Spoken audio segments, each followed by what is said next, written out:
Para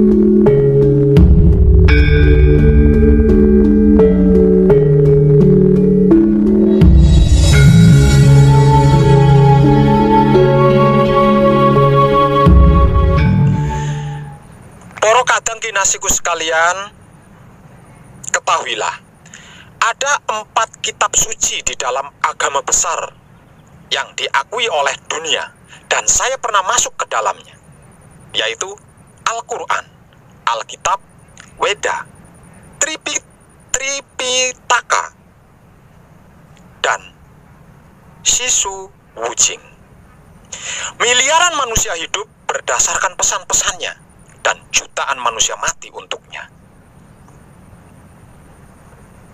Dapatkah seseorang yang cerdas percaya pada kitab-kitab yang dianggap suci tersebut? Agama Islam memiliki Al-Quran sebagai kitab sucinya. Nama tempat ibadahnya disebut sebagai masjid dan musola. Hari raya keagamaannya disebut sebagai Idul Fitri, Idul Adha, Tahun Baru Hijriah, dan Isra Mi'raj. Upacara keagamaannya disebut sebagai Jumatan, puasa Ramadan, dan Maulid Nabi Muhammad. Agama Kristen memiliki Alkitab sebagai kitab sucinya. Nama tempat ibadahnya disebut sebagai gereja dan kapel. Hari raya keagamaannya disebut sebagai Natal, Paskah, Pantekosta, Hari Jumat Agung, kenaikan Isa Al-Masih, dan wafatnya Isa Al-Masih. Upacara keagamaannya disebut sebagai upacara Paskah, Natal, dan angkat sidi. Agama Katolik memiliki Alkitab sebagai kitab sucinya. Nama tempat ibadahnya disebut sebagai katedral dan gereja. Hari raya keagamaannya disebut sebagai Natal, Paskah, dan Pantekosta. Upacara keagamaannya disebut sebagai Kamis Putih, Jumat Agung, dan Sabtu Suci. Agama Hindu memiliki Weda sebagai kitab sucinya. Nama tempat ibadahnya disebut sebagai Pura. Hari raya keagamaannya disebut sebagai Nyepi, Saraswati, Galungan, Kuningan, dan Pagerosi. Upacara keagamaannya disebut sebagai upacara ngaben, potong gigi, tingkeban, dan sedekah bumi. Agama Buddha memiliki Tripitaka sebagai kitab sucinya. Nama tempat ibadahnya disebut sebagai Wihara. Hari raya keagamaannya disebut sebagai Waisak, Asada, Katina, Mahapuja, dan Ulambana. Upacara keagamaannya disebut sebagai Waisak. Agama Konghucu memiliki Sisu Wujing sebagai kitab sucinya. Nama tempat ibadahnya disebut sebagai Klenteng dan Litang. Hari raya keagamaannya disebut sebagai Tahun Baru Imlek, Cap Gomeh, Cengbeng, dan Pehchun. Upacara keagamaannya disebut sebagai Cap Gomeh, Cengbeng, dan membagikan angpau. Mengapa saudara-saudariku dapat mempercayai kitab suci yang dimiliki masing-masing agama yang saudara-saudariku anut? Bagaimana kita tahu bahwa kitab yang dimiliki agama saudara-saudariku sekarang ini dapat dipercaya? Apa karena kitab yang dimiliki oleh agama saudara-saudariku itu dinyatakan sebagai pesan Tuhan dan cara unik Tuhan untuk berkomunikasi dengan manusia? Jika kitab adalah pesan Tuhan pada kita dan cara unik Tuhan untuk berkomunikasi dengan kita, tentunya kita semuanya berharap versi sejarahnya akurat. Iya apa iya? Ayo. Mungkin iya, karena kitab bukanlah sebuah buku atau komik dongeng. Juga tidak sama seperti buku-buku rohani yang lain. Sebab kitab tidak meminta iman buta. Bermacam-macam kategori bukti mendukung keakuratan sejarah kitab. Sama bagusnya dengan klaimnya terhadap kepenulisannya yang bersifat ketuhanan. Seperti contoh misalnya, ketika kitab meriwayatkan tentang perbuatan buruk, maka diuraikan pula karma atau sebab akibat dari perbuatan buruk itu, secara lahir maupun batinnya. Begitupun juga perihal sebaliknya. Dan pada kesempatan kali ini, saya akan mengungkap sedikit pengetahuan saya tentang kitab Weda yang dimiliki oleh agama Hindu, yang paling kontroversial dibandingkan dengan kitab-kitab lainnya. Kitab Weda adalah kitab suci agama Hindu. Kitab Weda merupakan kumpulan sastra-sastra kuno dari zaman India kuno yang jumlahnya sangat banyak dan artinya sangat luas. Begitu pula dengan kitab-kitab lainnya adalah merupakan sastra-sastra kuno dari zaman pertama kali agama itu diadakan. Dalam ajaran Hindu, kitab Weda termasuk dalam golongan Shruti, maksudnya wahyu dari Tuhan. Begitu pula dengan kitab-kitab lainnya yang ada di dalam setiap agama adalah wahyu dari Tuhan. Tuhan dalam Hindu adalah Tuhan yang satu, yang dalam filsafat barat dikenal dengan istilah pantheisme. Pan artinya semuanya, theis artinya Tuhan, pantheisme artinya Tuhan yang satu itu adalah semuanya. Satu menjadi banyak. Hindu selalu mengajarkan umatnya untuk selalu belajar dan memahami filosofis dari setiap ajarannya. Dengan kata lain, jika kita ingin benar-benar memahami ajaran Sanatana Dharma atau Hindu, kita dituntut untuk menelaah secara hati-hati dari setiap ajaran kitab Weda. Dan semua agama menuntut umatnya sama seperti itu. Tidak dapat ditelan secara mentah-mentah, karena hal itu akan menimbulkan kesalahpahaman arah. Dan semua agama menuntut begitu pada setiap penganutnya untuk seperti itu. Apakah Tuhan dalam agama Hindu mempunyai wujud? Hal ini terkait dari sistem pemujaan agama Hindu, yang para pemeluknya membuat bangunan suci seperti arca, patung-patung, pratima, pralingga, dan lain-lain, mempersembahkan busana, sesajen, dan lain-lain.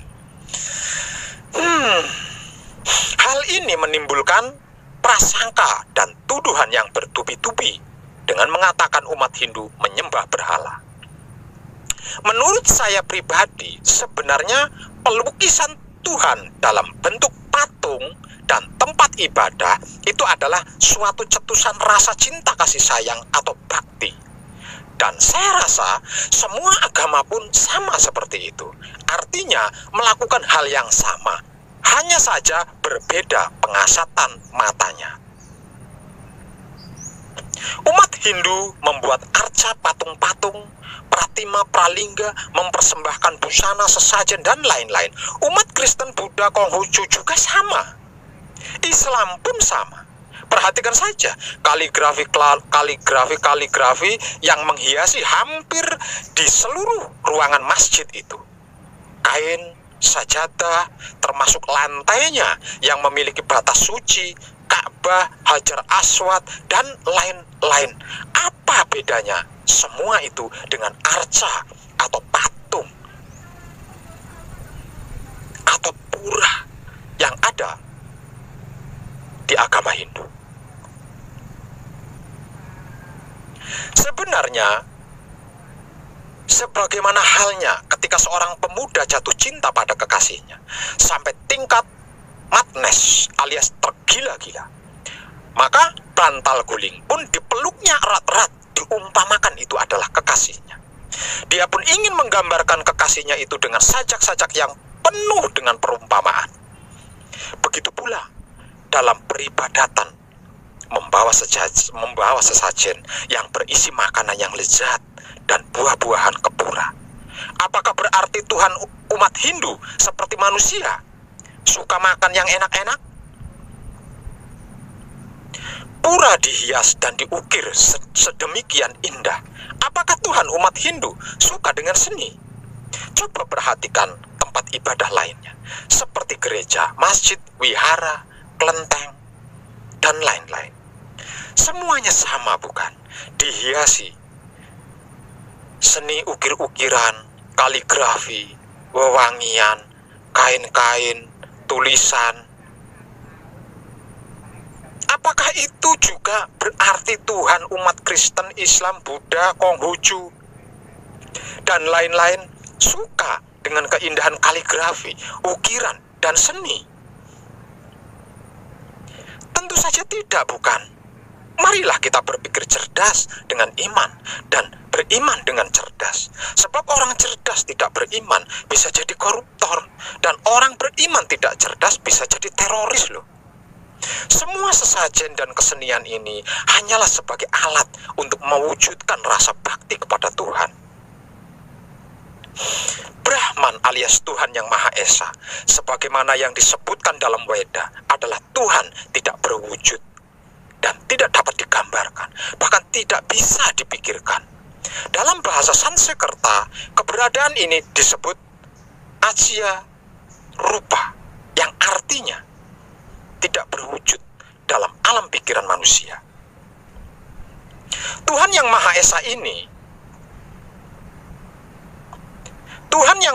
ini disebut sebagai Trimurti.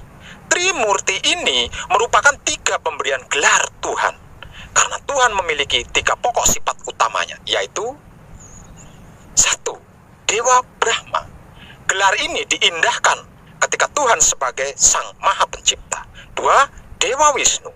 Gelar ini diindahkan ketika Tuhan sebagai pemelihara seisi dunia ini. 3. Dewa Siwa. Gelar ini diindahkan ketika Tuhan melakukan peleburan dunia seisinya. Dari pemaparan ketiga gelar di atas, maka terjadilah banyak pengertian berbeda di tengah maraknya politik yang gemar saling menjatuhkan antar agama dan agama lainnya di tengah masyarakat. Jadinya, bagi mereka yang kurang paham akan menganggap bahwa Hindu memiliki 3 Tuhan. Sekali lagi saya informasikan bahwa istilah ketiga dewa tersebut hanyalah gelar yang diberikan oleh orang bijak untuk Tuhan yang satu. Tuhan yang Maha Esa ini, apapun sebutan namanya, digambarkan sebagai merupakan asal mula, pencipta, dan tujuan akhir dari seluruh alam semesta. Kedua, merupakan kesadaran agung yang menjadi asal-usul dari segala yang telah dan yang akan ada. Ketiga, sebagai raja di alam yang abadi dan juga di bumi ini, yang hidup dan berkembang dengan makanan.